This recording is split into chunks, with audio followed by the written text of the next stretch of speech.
Hi, and welcome to the Improvisors podcast. I'm Neil Thomas. This is my co-host, Kevin James. Great. Thank you, Neil.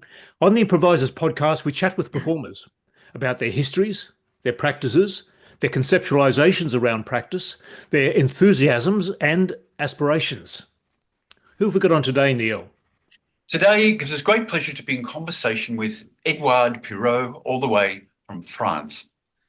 Edouard says he was born with a craving and a passion to play and make music. Self-taught initially, he went on to study and lecture in institutions in France and create his own record label, Quark. Edward has collaborated extensively across a wide range of genres and won many awards. He's a member of the improvisational ensemble Hubbub, which has been playing together for over 26 years. He outlines his philosophy around the cosmology of sound. We had an opportunity to meet Edouard at the Sound Out Festival, January 2025 in Canberra, Australia. I hope you enjoy this conversation with Edouard as much as we did. Great, let's go.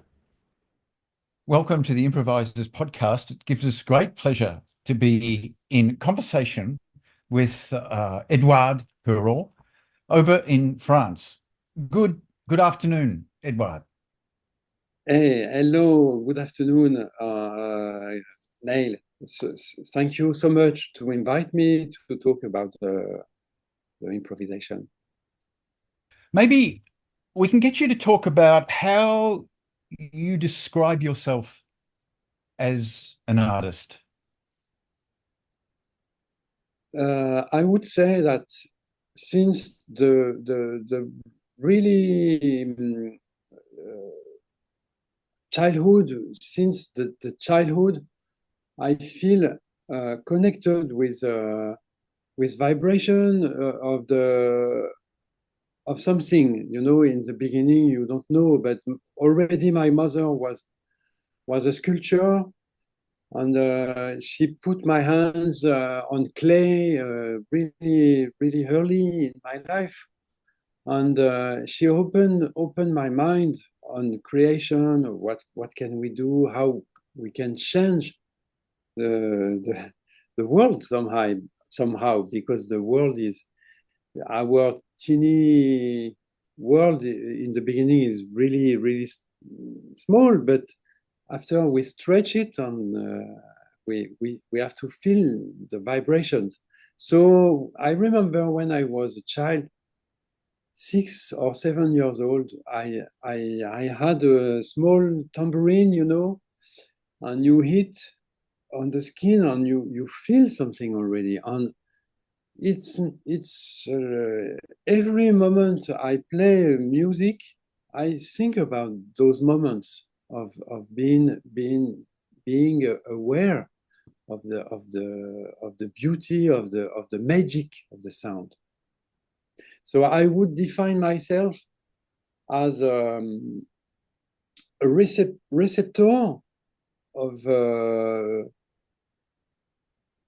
all the vibrations around. The color is a vibration, also a color. The spectrum of light, everything is vibration. It's difficult to explain. So I would say I am a receptor of vibrations, on emitter. I don't know how to say it. It's correct in English. Emission of sound, emitter of sound, of any vibrations, because light also. I do photos also. Reception and emission. It's a breath movement also, to my mind. Yes, so I would say I'm really sensitive of this phenomenon of emission, reception, emission. It's a dialogue. I don't want to be alone in my in my cavern, you know. In some senses, you are the instrument on a creative psychic level, and vibrations are coming through you, transformed by you, emitted by you. I think that's a lovely thing. And what was your history of sound making after you were a small chap with the tambourine? Fill us in a little bit on your history. Yeah. So I remember also when I was in holidays, I was 8 or 9. At 8, I began to play guitar. And during a holiday, I have been to a small chapel, capella, you know, a small church. And I have seen a drum kit inside this place. And I try, and it was a revelation for me, absolutely revelation. After those tambourine, it was a bit amazing, the reverberation of the sound. It was just a cool. And I remember really clearly that at that moment, something was connected with me, with the sound, with the magic, with the beauty. It's really magic to spread a sound in the space and to feel it and to be aware of the and after you. So this is the second step. After that, I said to my parents I would like to be a drummer. So I listened a lot of music. I was quite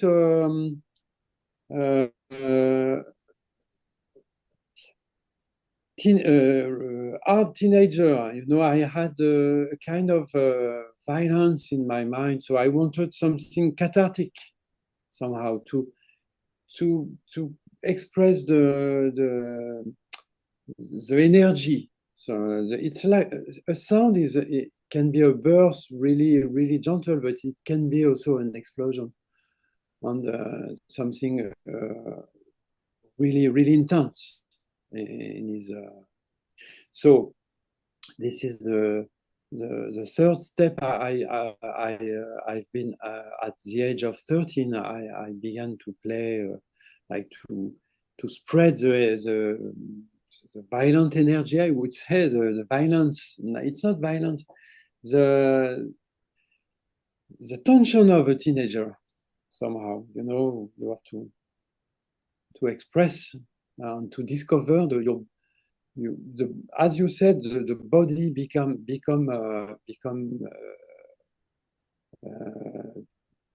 something like a flower, like a young flower. You want to spread this. So this is the third step. After that, I began to play with some other people but I was maybe when I play like rock and roll or stuff like that, all the time I wanted to add something more, you know.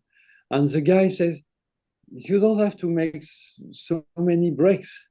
But that's what I felt already. I wanted to break more and more. And that's how I came to improvisation. Because somehow I didn't want to make a music like a normal music. You know, I wanted to invent, because already I was fascinated by the sound, by the roots of the sound, the aim, the soul of the sound. Yes, it's so deep when you feel that. It's after that I realized that. So now I was 18, and 17, and I had a big disease, really serious disease. I had a meningitis.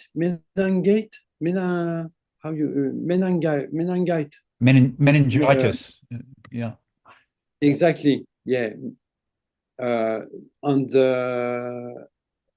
it was really, really a special moment for my parents and me, because it was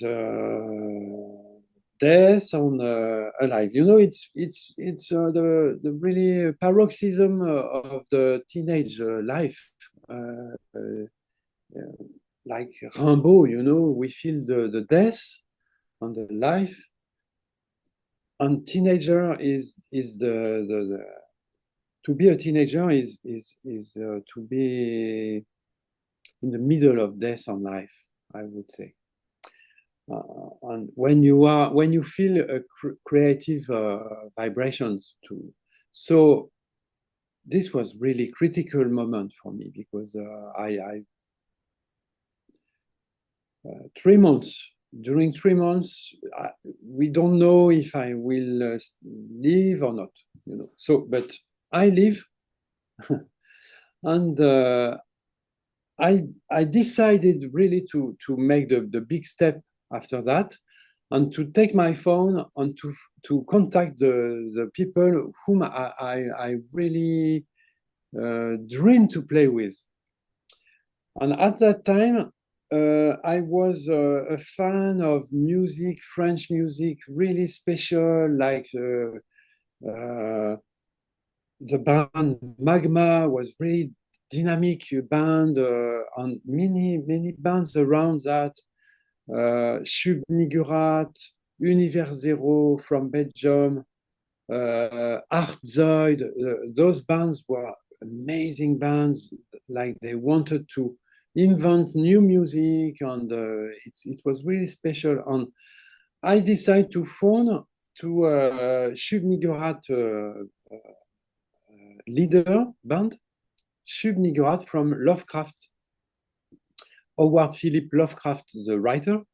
And I asked him, yes, I heard you need a drummer in this review, and I would like to be the drummer of Shub Nigurat. And he was like 10 years more than me at that time, so he was almost 30 years old.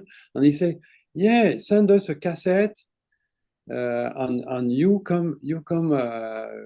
If we like it, we will take you as a drummer of the band. So I record myself on a really bad machine, and I did my best. And he called me back, and he says, yeah, we want you to be the drummer of Shub Nigurat. And I met fantastic people at that time. I was 18 years old, and we in 1991 we have made an album, and they were so clever, so smart about contemporary music, also classical music. They learned me a lot, and it was a huge meeting for me in my life. And they are still my best friend in France. Unfortunately, the bass player whom I play with was an amazing guy. He passed away at the age of 35 years. And I played during almost 10 years with him.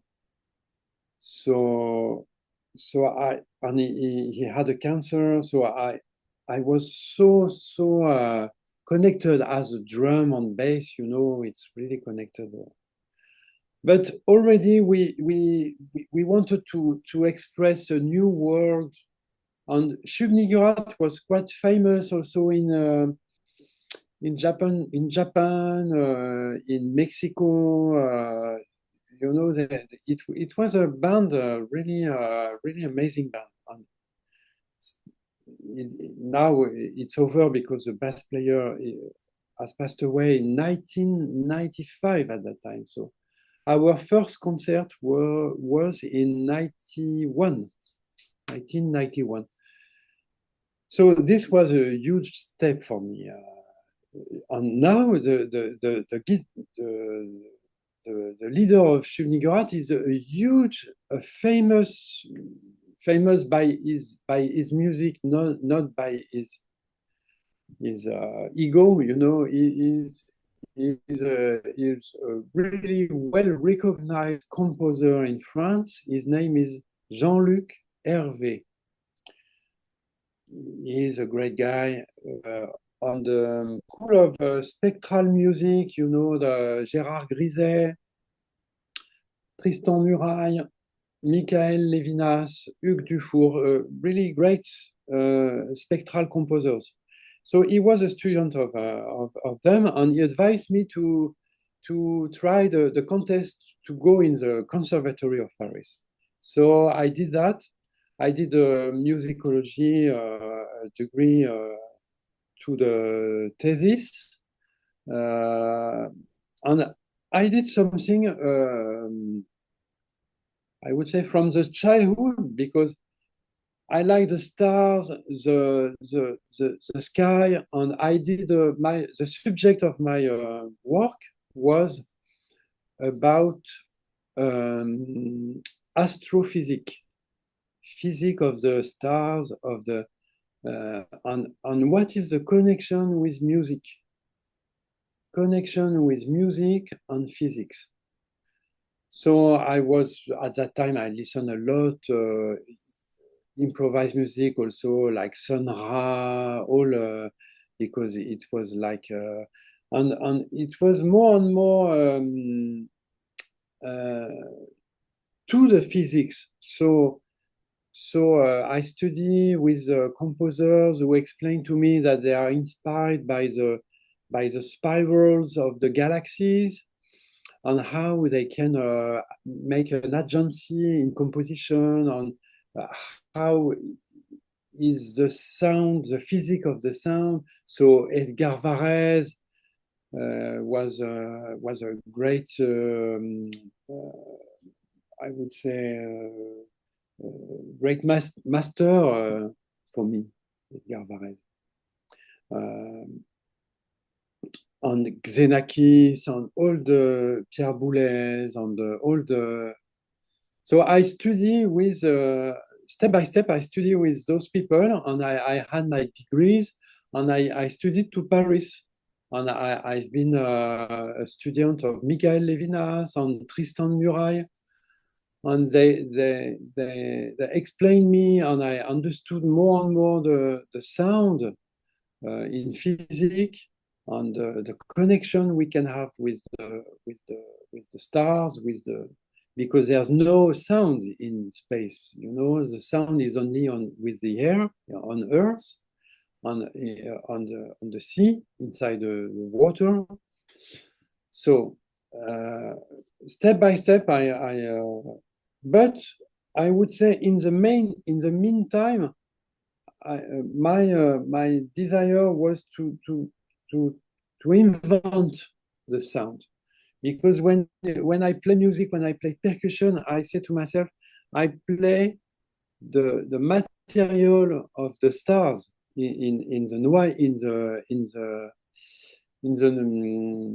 the atoms inside the noyau, the inside of the stars is metal, is made of metal, and the metal I play on my drums is like a remembering of the stars.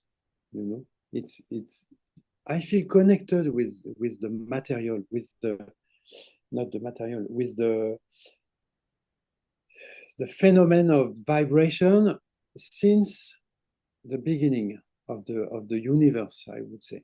If there's a beginning, because even Einstein says that there's no time in astrophysics.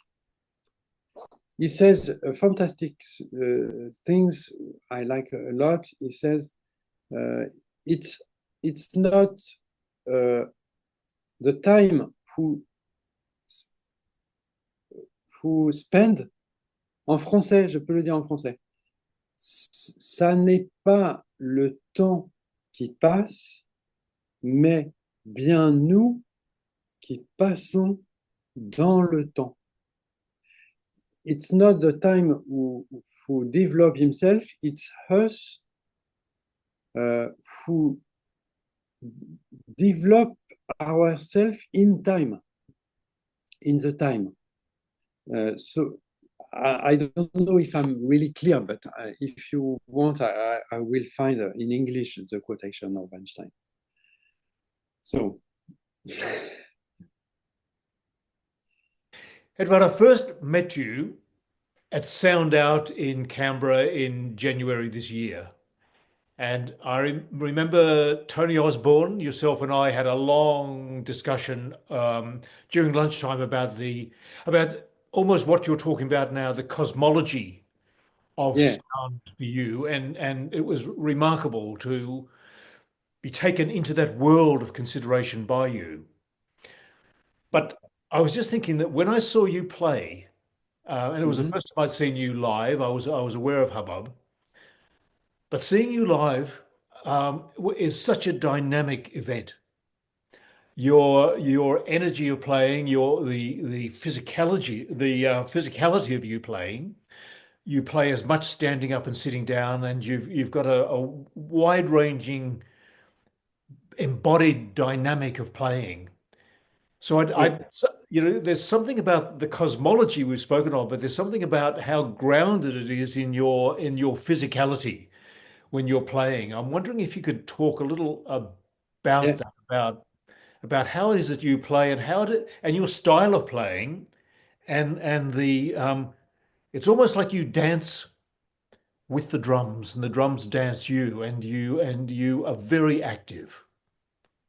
Chat about that. Thank you, thank you. Yeah, yeah, yeah. I can talk about that for sure. Yeah, this is how I feel it. Maybe to explain it is something another part of my brain.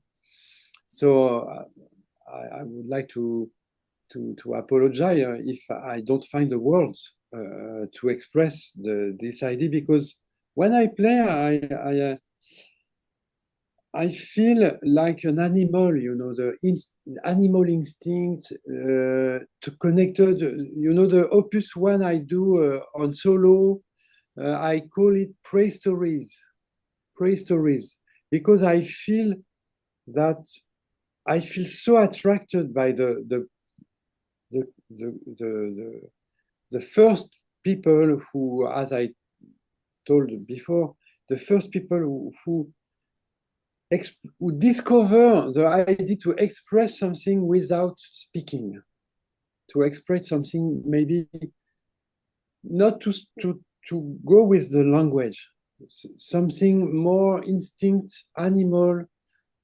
I wouldn't say basic because it's basic would be not accurate to express. It's the basement, the foundation more. So when I play, I don't force myself to dance, as you say, or I just feel so strongly the connection with maybe, I don't know. Sometimes it's with the emergency of being, maybe also. For me, maybe because I didn't talk about that, but I don't want to talk about the bad stuff. But I had also at the age of 38 a cancer also, and maybe because of this meningite, there's an emergency inside me. Maybe the same energy when I was a teenager, and maybe, but it's something really emotional with the sound. Maybe when we play a sound, we could feel that we are like really in a humble way and humility, like a God who makes creature alive. When you hit a sound, you feel like a God who makes the universe. Huh? Somehow, just with. And you can increase the beauty of the sound of the volume, and you can change the dynamic, the sometimes the tuning. You can have many possibilities. It's like when you blow the air, you push to, you say, go, go, go, I'm with you. You have to feed the sound, to live the sound. And that's why maybe I'm really accompany the sound like the people who express their body with sport, for example. Like when you play, you accompany the ball until the end. It's kind of the same, maybe joy of the body also. Somehow, I would say. Edward, it seems it's almost like a celebration watching you perform. Your body is moving in very sort of extended ways, and in very erratic and quickly changing ways, and in various modes. And just watching you is so exciting, and somehow the sound and you are sort of one and the same. But watching you is so very exciting, and But also, I'm wondering, a couple of the other players also are very physical and very active in their playing. Could you talk about how it is to work in the ensemble Hubbub? And I remember in our chat how you talked about listening to each other and giving space to each other and providing opportunity for each other. Could you talk about how it is to work in that ensemble, which has been going for 26 years now, a long time? Yeah, exactly. I think the most difficult is maybe not to play music, but to find the people whom to play the music with somehow. This is so important. This is the first step of the vibration somehow, human vibration. Huh? Because if you don't feel that, there's no way to play music.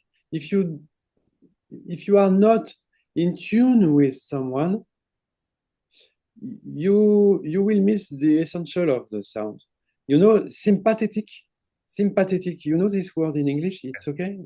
Sympathetic is to be in sympathy with, in empathy with the sound, with someone. But when you tune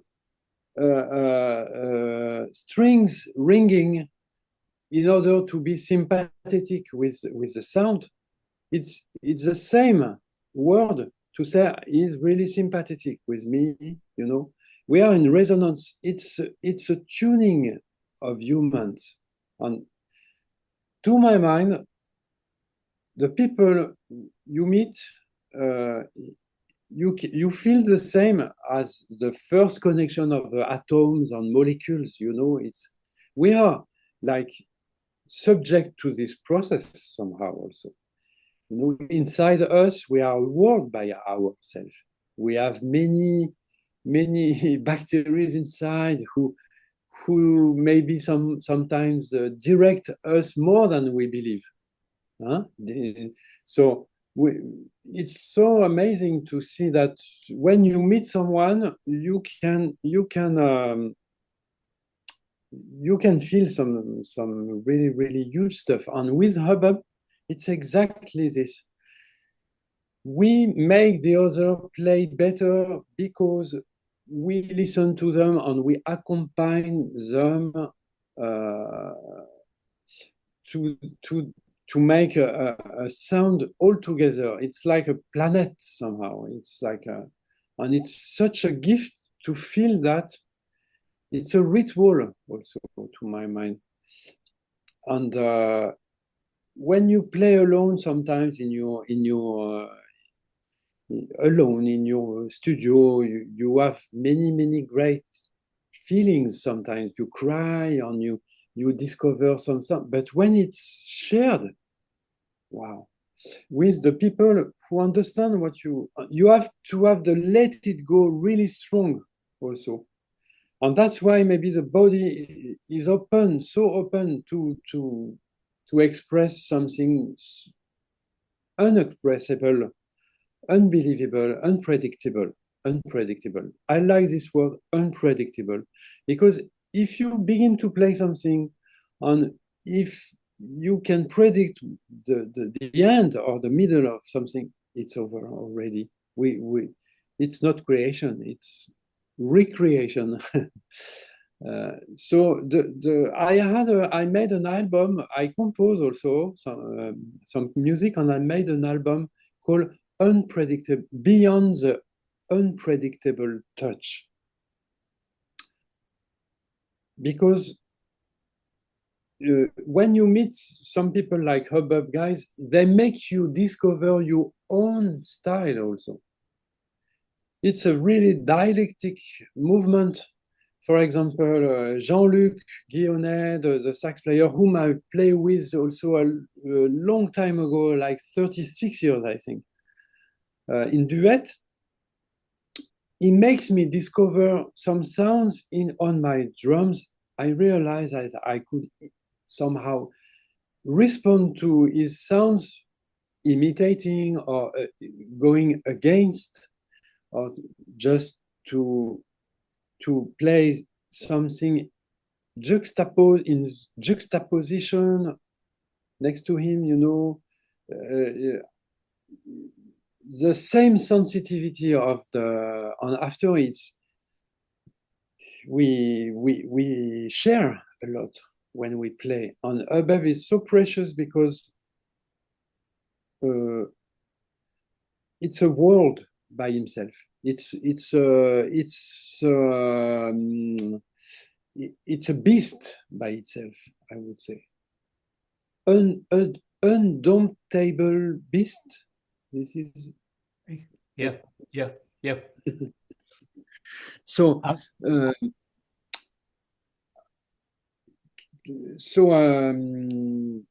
for sure, as I said before, when someone is playing, we are neglected some really important stuff in sound. The sound is like a movement, and when someone is doing a sound, it changes your life forever.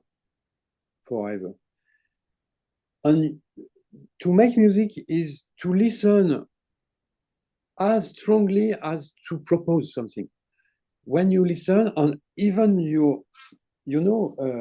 when I take a tambourine or a bass drum, it's an emission and it's a reception also. And when a bass from the low strings of a piano are played, it makes me vibration inside and also inside my bass drum. So I am connected when I play with how can I respond on the techniques.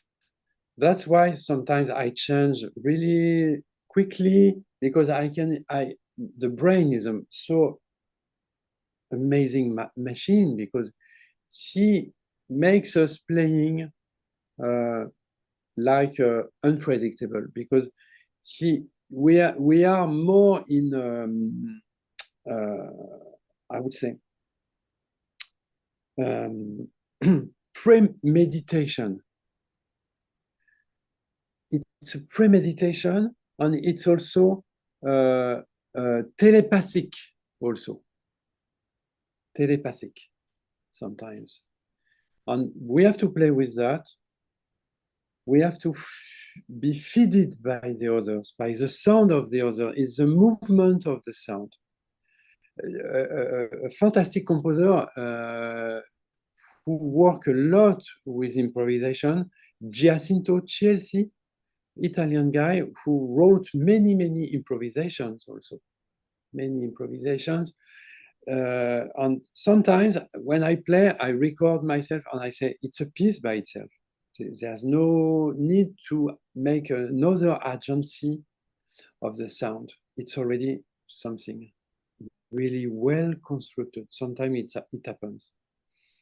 So improvisation is the maybe also the aim of the music, because the origin of music is improvisation. You know, the bone where we blow inside, the skin, the tension of the skin. Maybe I talked about that with you last time, Kevin. I remember that when I was inside the body, inside the body of my mother when she was pregnant, I was someone already. And maybe I hit at the age of 5 months inside, I hit the skin in tension. Already it's a percussion way. It's already the music somehow. Huh? So I have to feed myself with all these phenomena around the sound.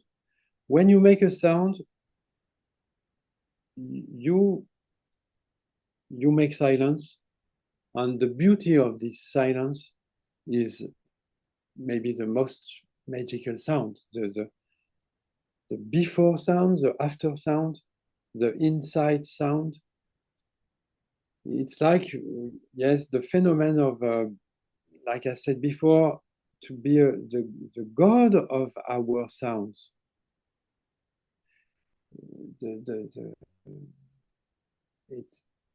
And we have the power to kill the sound also. We stop the sound. Maybe maybe we might like to talk a little bit about audiences.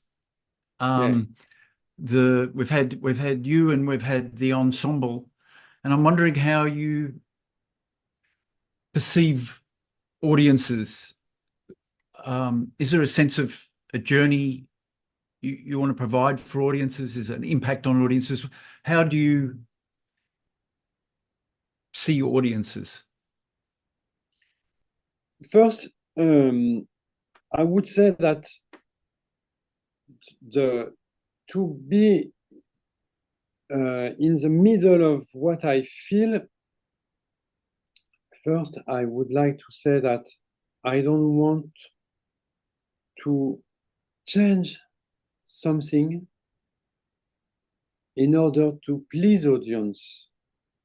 You know, I do what I have to do. Like someone who creates something not to sell it, you know, because we are too much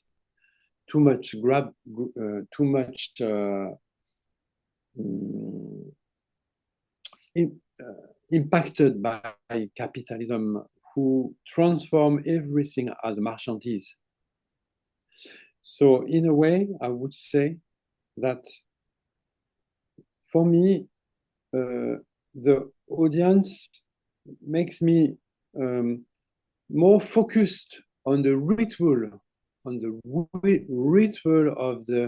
of the first moment when someone come back to the hunting moment to hunt the mammoth, you know, and say, yeah, I play music to express something. I don't know how it happens, but I like the works of Igor Reznikov.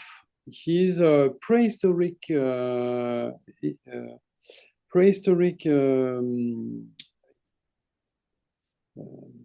historian of music. He is a singer also, and he was really concerned by the resonance in the caverns, what frequencies, etc., etc.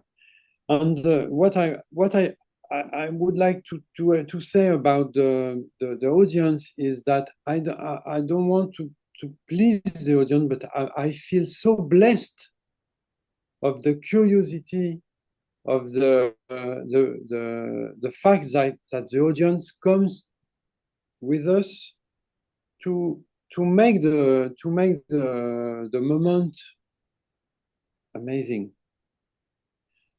because the curiosity of someone is a treasure, because he doesn't want to consume the music. He wants to experiment the moment.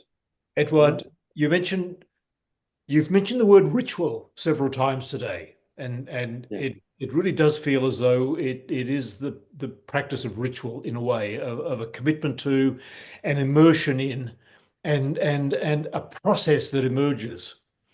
When Yeah. Neil asked about the audience, I'm also imagining that the audience responses, are, although you're not setting out to maybe to please an audience or to, but I guess the audience responses is there, and that affects you, and the quality of the relationship as well impacts on the sound and on what's happening. Would you talk a little about that for you? Yeah, for sure. And that's why it's even when you don't make something to please someone, but he likes it. It's magic, because it means that there's a meeting, there's a real meeting of the curiosity of someone and of the knowledge of someone who wants to take risk also. And I guess that's the difference also between entertainment versus creating an experience in which where both the audience and yourself and also the other performers are immersed in that experience, and that experience generates and generates and generates. So it's not entertainment. It really is more that ritualistic practice of immersion in the process. Would you say so? Absolutely right. Uh, you know, in French, the name entertainment, we say it's divertissement. You know this word, divertissement? And divertir in French also means that you want to take the concentration of someone to put him far from the reality, from the beauty. You know, to divertir someone is maybe to make him escape from what you don't want him to see something. And that's why I don't like this word divertissement, because I don't like at all, because when you you make a divertissement to someone, you want to make him far from the beauty, from what you have inside. You make diversion, diversion to maybe to put him in your pocket already. So that's why I feel more like an artist somehow than I don't want I don't want to change my heart to please someone. But when the people are happy and we are connected, like the first moment of the humanity, where the audience with the fire, with it was a full total art in those times. The people who make music, the people who receive the poetry, the myth, like Claude Lévi-Strauss expressed a lot of he wrote a lot of around the myth on the music, the language, the non-language, the body, the animal part. It's such a inspiring material. And for sure, when the audience is there, focused on in the middle of the moment, where everything can be here and there, and can be on the edge also. Sometimes we felt Neil was talking about Beckett. I like this Beckett quotation. He says, we can fail better every day. Fail better. Wonderful. That's wonderful. Maybe we've got an opportunity to talk about what's happening now for you. What have you got happening now, and what's your vision and dream for the next little bit? Yeah, it's a good question. More than ever, I would like to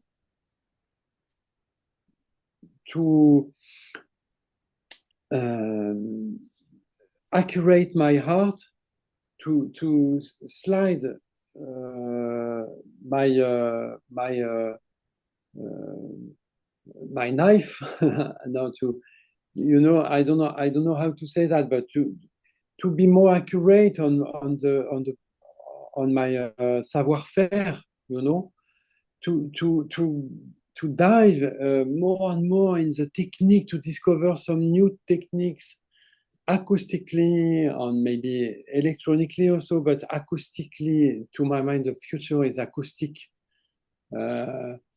So I would like to improve myself, meet some other artists. Every time you meet someone, you transform him and he transforms you.